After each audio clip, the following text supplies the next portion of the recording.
예수님의 비유 중에요, 정반대로 행동을 했던 두 형제의 비유가 있습니다. 서론 아버지가 자기 아들 둘을 다 불렀어요. 그리고는 포도원에 가서 일을 하라라고 시켰죠. 첫째 아들은 흔쾌히 가겠다고 대답을 했고, 둘째 아들은 짜증을 내면서 안 갑니다라고 대답을 했습니다. 이 부분만 봐도 역시 첫째는 첫째고 둘째는 둘째구나 라는 생각이 드는데, 그렇다고 둘째이신 분들 언짢아하지 마십시오.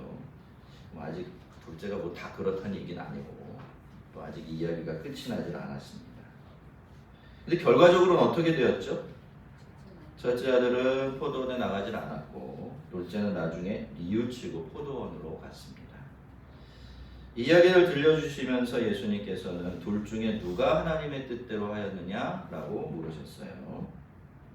이 비유는 말만 잘하는 것이 아니라 자신의 잘못을 회개하고 하나님께 순종하는 사람이 하나님 나라에 들어갈 것이다 라는 사실을 알려주시기 위한 그런 비유였지만, 꼭 이 비유 속에 나오는 둘째 아들이 우리가 계속 만나고 있는 모세 같다라는 생각이 들었습니다. 모세도 하나님께서 그렇게 애굽으로 가서 이스라엘 백성들을 건져내라 라고 설득하시고 또 설득하셔도 안 됩니다, 못 갑니다, 부족합니다, 적격자가 아니에요 라고 하면서 발뺌을 했죠. 그렇지만 결국에는 하나님의 말씀대로 애굽으로 가게 됐습니다. 여러분, 성도는 모름지기 그러면 되는 겁니다. 그래야죠. 왜냐하면 하늘나라는 죄 없고 완전한 사람들의 나라라기보다는 잘못이 잘못인 줄 알고 회개할 것은 회개하고 주님의 뜻에 순종하는 그런 사람들의 나라이기 때문이에요. 그러니까 믿는 사람들도 그러면 되는 겁니다. 한번 따라해 볼까요? 끝까지 고집 부리지 말자. 웃으시는 분들이 계신데 옳은 것을 알고 하나님의 뜻이 무엇인지를 알 때는 언젠가는 꼭 순종을 하시기를 바랍니다. 너무 많이 밀어놓지 마시고요. 자, 하나님도 결국에는 좀 화를 내셨죠. 그러면서 너는 이 지팡이를 손에 잡고 이것으로 이적을 행할지니라 라고 말씀을 하셨습니다. 그리고는 훌쩍 모세를 내버려 두고 떠나버리셨어요. 그 뒤에는 이제 모세의 침묵이 이어져요. 여러분, 대답이 없다는 것은 무슨 뜻입니까? 하기 싫다는 뜻이죠. 별로 내키지 않는다라는 뜻이에요. 하지만 모세는 그래도 이드로에게 갔습니다. 그리고는 내가 애굽에 있는 내 형제들에게로 돌아가서 그들이 아직도 살아있는지를 알아보려 하오니 나로 가게 하소서라고 이야기합니다. 왜 모세가 자기 장인에게 자기가 지금 애굽으로 돌아가려는 진짜 목적을 말해주지 않고 속였는지 우리는 알 수가 없습니다. 어쩌면 자신의 이야기가 하나님이 나에게 나타나셨고 그렇게 말씀하셨다라고 하는 것이 이드로에게 황당하게 들릴 수도 있을 것 같아서 그랬을 수도 있지만, 형제들의 생사를 확인하러 애굽으로 가겠다라는 그의 말 속에는 여전히 애굽으로 가기 싫어하는 그의 마음이 어느 정도는 반영되어 있는 것 같아요. 그 말은 마치 자기 형제들이 다 세상을 떠나서 자기가 애굽으로 가더라도 이 바로와 맞닥뜨릴 일은 없으면 좋겠다라는 그런 뉘앙스가 좀 보이기 때문이에요. 이드로는요, 모세가 애굽으로 가는 것을 기쁘게 허락해 주었습니다. 그래서 모세는 자기가 한 말을 이제 주워 담을 수도 없게 된 거죠. 그리고 아니나 다를까 이 시점에 하나님께서는 그 절묘한 타이밍에 모세에게 다시 한번 나타나셔서 애굽으로 돌아가라, 네 목숨을 노리던 자가 다 죽었느니라 라고 말씀하십니다. 여러분, 때로는 이런 일들이 하나님께서 우리에게 하나님의 뜻을 알려주시고 우리가 그 뜻을 받아들이고 순종하게 하시기 위해서 사용하시는 도구들이에요. 우리가 아무리 이 핑계 저 핑계 가져다 붙여도 하나님께서는 사람들을 통해서 평안히 가라 하십니다. 이게 내 뜻이야 라고 알려주시죠. 그리고 우리가 두려워하고 걱정하는 바로 같은 장애물들을 슬쩍 치워주세요. 그렇게 되면 어떻습니까? 우리가 더 이상 안 가겠다고 고집을 부릴 수가 없고, 싫든 좋든 결국에 우리는 하나님의 뜻을 받아들이게 돼요. 이 말씀을 쭉 읽으면서 옛날 생각이 났어요. 제가 처음 목회자로 부름받고 하겠습니다 라고 할 때까지 꼭 이런 일들이 있었어요. 너무 많아서 이게 도대체 거부할 수가 없어서 어쩔 수 없습니다. 두 손 두 발 다 들었던 기억이 났습니다. 모세가 그의 아내와 아들들을 나귀에 태우고 애굽으로 돌아가는데 모세가 하나님의 지팡이를 손에 잡았다. 우리말로는 잘 나타나지 않는데 여러분 이게 그림으로 그리면 굉장히 재밌는 그림이 돼요. 여러분 모세는 나귀 한 마리를 택했어요. 나귀 한 마리. 그리고는 그 나귀 한 마리에다가 자기 아내 아들들을 모두 태웠어요. 뭔가 좀 냄새가 나지 않습니까 여러분? 일부러 이러고 있는 것 같지 않아요? 그 느린 짐승 한 마리에다가 온 가족을 태우다니 말입니다. 그 속도가 얼마나 느렸겠어요. 하지만 어쨌든 하나님이 이긴 겁니다. 모세가 애굽으로 돌아가고 있으니까 말이죠. 그래도 여러분 모세의 손에는 예전에 그의 손에 있었던 그 지팡이가 여전히 들려 있었는데요. 여러분 오늘 성경을 보시면 성경은 그 지팡이를 모세의 지팡이라고 하지 않고 뭐라고 말합니까? 하나님의 지팡이다 이렇게 이야기합니다. 그렇게 우리의 시선을 그 지팡이에 집중하게 만들고 있는 거예요. 왜 그렇습니까? 이제부터 중요한 것은 모세가 아니라 하나님이시고 우리는 모세가 아니라 그를 붙들고 계신 하나님께서 하실 일에 집중해야 되기 때문입니다. 여러분 출애굽기는요 모세의 영담이 아니죠. 이것은 하나님께서 자기 백성들을 어떤 식으로 놀랍게 구원하셨는지를 들려주는 그런 이야기입니다. 그리고 모세도 그렇습니다. 여러분 이제부터 모세는 자기를 생각하면 안 돼요. 자기가 가진 것, 자기의 능력, 자기의 지혜, 자신의 지팡이에 의지하면 안 되는 거예요. 모세 손에는 이제 하나님의 지팡이가 들려져 있고 하나님께서는 이미 모세에게 너는 이 지팡이를 손에 잡고 이것으로 이적을 행할지니라 라고 말씀하셨으니까 말이죠. 이 지팡이는 모세 손에 들려있는 모세 지팡이입니다. 그렇죠? 그렇지만 또 하나님의 지팡이에요. 그의 지팡이인 동시에 하나님의 지팡이기도 한 그런 지팡이인 겁니다. 여러분 우리가 가진 모든 것이 다 그래요. 우리 하나님께서 우리의 것을 어떻게 사용하실지 우리는 알 수가 없습니다. 하지만 우리의 것을 하나님께서 사용하시면 그건 누구의 것이 됩니까? 하나님의 것이 돼요. 하나님께서 하고자 하시는 일을 이루는 하나님의 도구가 된다는 것입니다. 작은 것이 큰 것이 돼요. 부족한 것이 넉넉한 것이 되고요. 어리석은 것이 지혜로운 것이 되고 무능한 것이 능력 있는 것이 됩니다. 예수님께서 지신 십자가가 온 인류를 죄에서 구원한 능력이 되는 거예요. 여러분 이것이 바로 하나님께서 우리의 것을 붙드셨을 때 우리의 것을 사용하셨을 때 일어날 수 있는 놀라운 이적들입니다. 그런데 그렇게 하나님의 지팡이를 손에 들고 애굽으로 떠나는 모세에게 하나님께서는 또 이렇게 말씀하셨어요. 네가 애굽으로 돌아가거든 내가 내 손에 준 이적을 바로 앞에서 다 행하라. 그러나 내가 그의 마음을 완악하게 한즉 그가 백성을 보내주지 아니하리니 라고 말했죠. 하나님께서는 이렇게 모세에게 그가 애굽으로 가게 되면 맞닥뜨리게 될 일들 미리 말씀해 주셨지만요. 이것이 모세에게는 전혀 달갑지가 않았을 겁니다.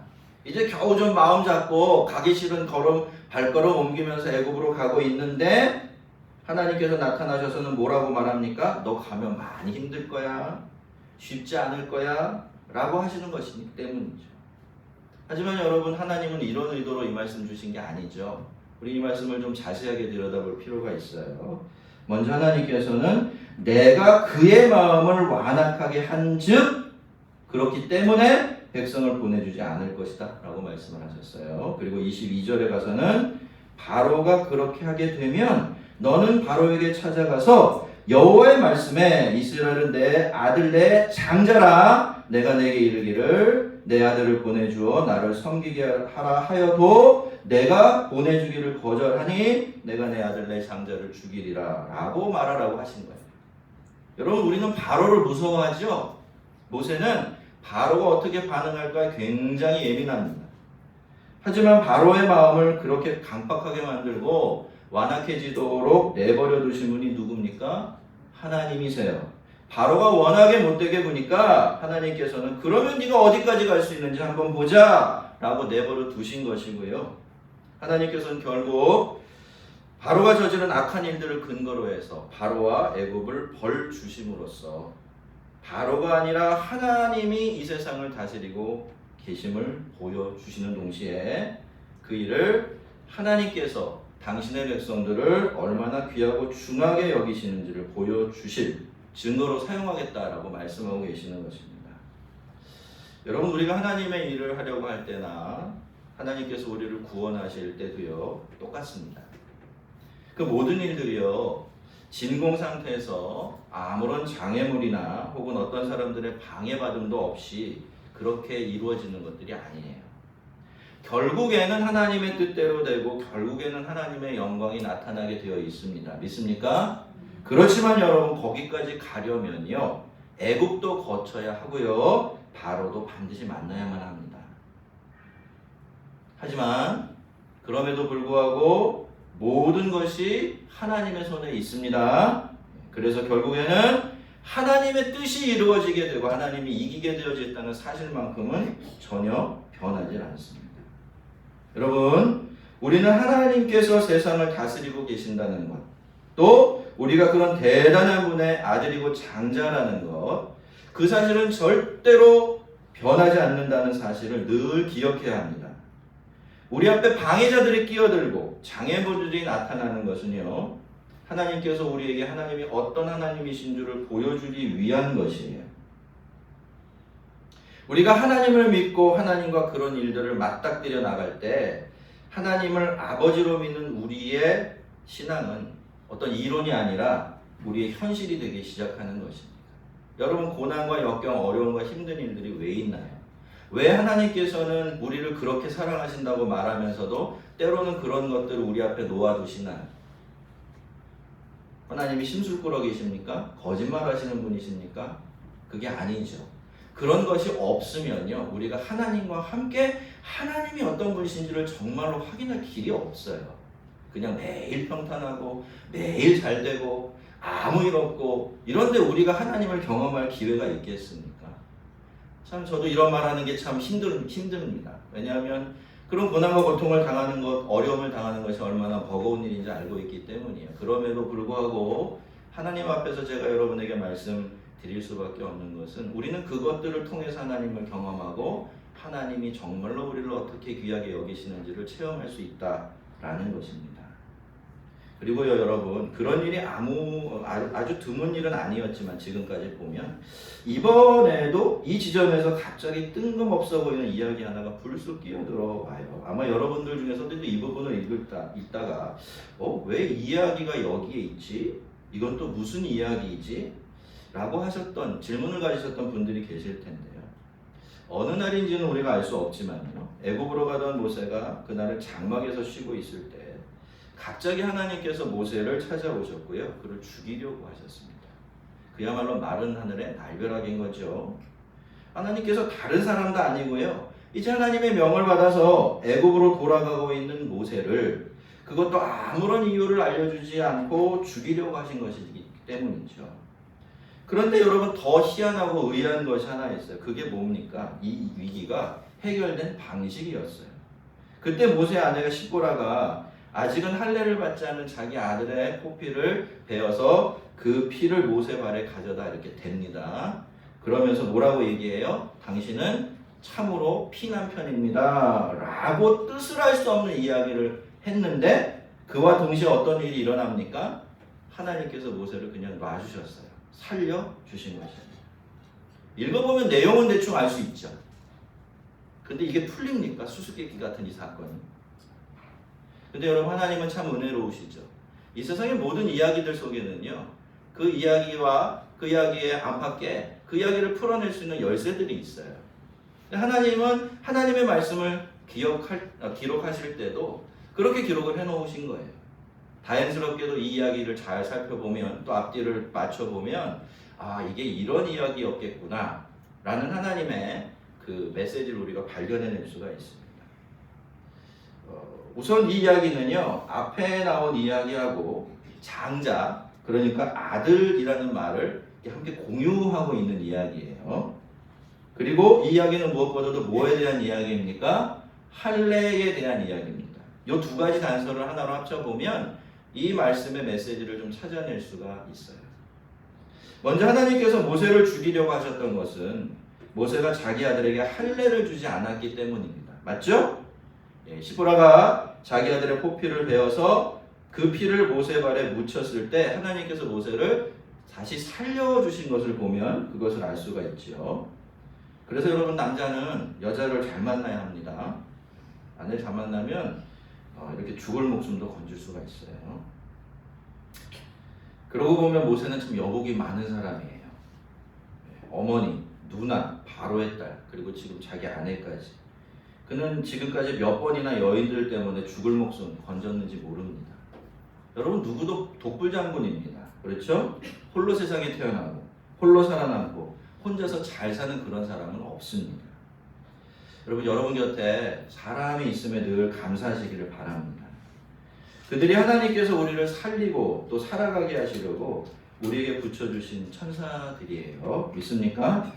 하다 보니까 약간 겉으로 이야기가 좀 샜는데, 근데 여러분, 제가 일부러 이야기를 드린 거예요. 왜냐하면 이것 또한 출애굽기 굉장히 중요한 메시지예요. 하나님만 우리를 직접 구원하시는 것이 아니라 하나님은 그 당시 여인이라고 하면 존재에 무게가 느껴지지 않는 그런 사람들인데, 그런 사람들을 통하여서 모세가 살게 하고 여러 번 다시 목숨을 건지게 하는 모습을 보여주심으로써 너는 혼자 사는 인생이 아니며 늘 너의 곁에는 내가 너에게 붙여준 작은 구원자들이 있다라고 말씀하고 계시기 때문입니다. 그러니 여러분, 우리는 하나님께도 감사해야 되지만 어떻죠? 내 옆에 있으면서 알게 모르게 내 생명에 더 도움을 주고 나를 더 풍요하게 살게 만들어주는 모든 사람을 향해서 감사드려야 하는 겁니다. 아무튼 그렇습니다, 여러분. 하나님께서 모세를 죽이려고 하셨던 것은 모세가 자기 아들에게 할례를 주지 않았기 때문이에요. 자, 그렇다면 우리가 여기서 질문을 해야 되겠죠. 왜 그렇다면 그 할례를 받고 안 받고 하는 문제가 그만큼 중요한 문제였을까요? 그것은 여러분, 할례라는 것이요, 단순히 남자의 몸에 칼로 흔적을 남기는 어떤 예식이 아니기 때문입니다. 할례를 받는 사람을 하나님의 언약 백성들 중에 한 사람이 되게 하는 특별한 표지이고 증거가 할례이기 때문이에요.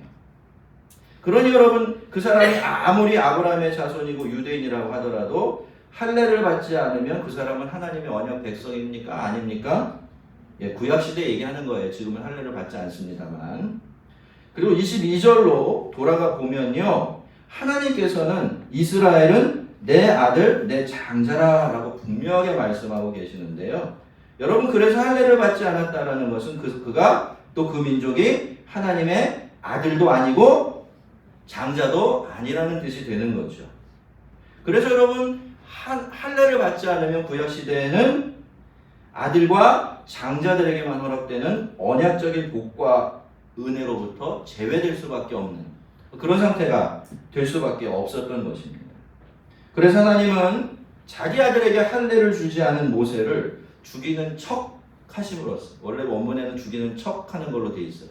원래 진짜 죽이려고 하셨던 것은 아닙니다만, 아무튼 그런 제스처를 취하심으로써 모세에게 하나님의 언약 백성이라는 것이, 하나님의 장자가 되고 자녀로 살아간다는 것이 얼마나 중요하고 특별한 일인지를 알려주려고 하셨던 거예요. 왜 그랬을까요? 지금 앞으로 모세가 무슨 일을 해야 돼요? 하나님의 언약 백성들인 이스라엘 백성들을 이끌어내고, 그죠? 애굽에서 이끌어내고 그들을 하나님의 언약 백성답게 빚어가는 역할을 해야 돼요. 그러니까 다른 사람은 몰라도 모세만큼 뭘 명확하게 알고 있어야 돼요? 자기가, 그리고 이스라엘 백성들이 하나님의 언약 백성이라는 사실이 얼마나 중요한지를 분명히 알고 있어야 되는 겁니다. 우리가 잠시 출애굽기를 앞으로 빨리 좀 감아 보면요, 이 그림이 좀 더 선명해집니다. 성도 여러분, 출애굽의 마지막 이적이 뭐였죠? 장자의 재앙이라고 불리는 거예요. 하나님께서 이스라엘의 장자는 다 살려주시고, 그렇죠? 애굽의 아들의 사람들의 장자는 심지어 짐승의 새끼까지 다 죽이신 그 사건이에요. 그런데 여러분, 원래 성경을 읽어보면 이 재앙은 그 사람이 누구인가와는 전혀 상관이 없이 무차별적으로 모든 사람에게 임하게 되어 있었던 그런 재앙이었어요. 이스라엘 백성이라고 해도 원래는 열외가 아니었던 것입니다. 하지만 그들은 하나님께서 제시하신 한 가지 조건을 만족시킴으로써 장자의 목숨을 건질 수가 있었던 겁니다. 그 조건이 뭐였죠? 양을 잡아서 그 피를 문설주와 문지방에 바르는 것이었습니다. 그래서 나중에 보면 하나님께서는 이것을 근거로 해서 이스라엘의 장자가 다 내 것이야 라고 주장을 하십니다. 그리고 이스라엘 백성들은 그 사실을 순순히 인정하고 하나님의 말씀을 따라 장자를 드리는 대신에 속전을 드리게 되어져요. 그렇게 함으로써 그들은 자기들이 하나님의 은혜로 구속된 하나님의 언약 백성임을 고백하면서 그 일에 감사를 드렸던 것입니다. 근데 여러분, 이 언약과 피 그리고 죽음으로서의 구원과 생명, 이런 것들은 사실 이 두 이야기뿐만이 아니라 성경 전체를 지배하는 아주 중요한 단서들이에요. 우리가 예수를 믿고 그분이 흘리신 피에 의지해서 죄 용서를 받고 구원을 얻으며 또 영원한 생명까지 얻게 되는 것이 다 그래서입니다. 우리가 새 언약인 복음을 믿음으로 우리는 하나님의 언약 백성이 됩니다. 맞습니까? 그런데 그 언약의 핵심이 바로 하나님의 아들이 우리를 대신해서 흘리신 새 언약의 피예요. 그 대속의 피가 우리를 위한 하나님의 용서가 되고 또 영원한 생명이 된다는 것이죠. 여러분, 이 이야기는 그래서 모세가 애굽으로 갈 때 딱 한 번 일어났던 일이지만 하나님께서는 당신의 모든 언약 백성들에게 대속의 은혜를 가르치시고 한 번이라도 더 그 은혜를 묵상하게 하시려고 이 이야기를 여기에 두신 것입니다. 모든 성경은 어떻습니까? 기록된 당시의 사람들만 위한 것이 아니라 오고 가는 모든 성도들을 위한 것이죠. 그러니까 모세 시대를 위한 말씀은 오늘 어떤 방식으로든 우리를 위한 말씀이 돼요. 출애굽도 마찬가지입니다. 여러분, 출애굽은요, 역사적으로는 딱 한 번 일어난 사건이죠. 두 번 다시 일어나지 않았습니다. 그러나 그 출애굽은요, 놀랍게도 예수 그리스도로 말미암아 일어나게 될 구원을 예표하는 사건이에요. 가리키고 있고 예견하고 있고 보증하고 있는 그런 사건이라는 것이죠. 그래서 여러분, 이 출애굽은 어떻습니까? 그때 일어난 이 출애굽은 지금도 계속해서 반복이 되고 있습니다. 여러분, 출애굽은요, 이례적인 사건이지만 이례적인 사건이 아닙니다. 그 안에는 하나님께서 우리를 구원해 주시는 모든 은혜와 섭리가 다 담겨져 있고요. 또 우리가 누구이며 하나님께서 우리를 얼마나 사랑하시고 귀하게 여기시는지가 모두 다 들어있어요. 지금도 우리의 삶 속에서 크고 작게 이 출애굽기의 구원 사건이 다시 쓰여지고 있지 않습니까? 그렇지 않다면 우리는 은혜도 복도 받을 수가 없을 것이고 우리의 삶이 저 아래서부터 다시 더 나은 곳으로 회복되어져 가고 또 영광스러워져 가는 것을 경험할 수도 없기 때문이죠. 성도 여러분, 우리는 하나님의 언약 백성들입니다. 하나님의 아들이 흘리신 언약의 피로 그분의 자녀가 되고 장자가 된 사람들이에요. 여러분, 언제나 이 은혜로운 하나님의 구속과 사랑의 이야기 속에서 살아가시기를 바랍니다. 하나님의 구원과 아버지 되어주시는 그 풍성한 은혜를 더 많이 누리시면서 말이죠. 이렇게 이 말씀과 함께 시작되는, 이 복된 말씀과 함께 시작되는 한 주간입니다. 이 한 주간도 하나님께서 당신의 언약 백성들에게 부어주시는 복과 은혜 더 많이, 더 깊이 누리고 사는 복된 시간들 되시기를 주의 이름으로 축원합니다. 기도하겠습니다.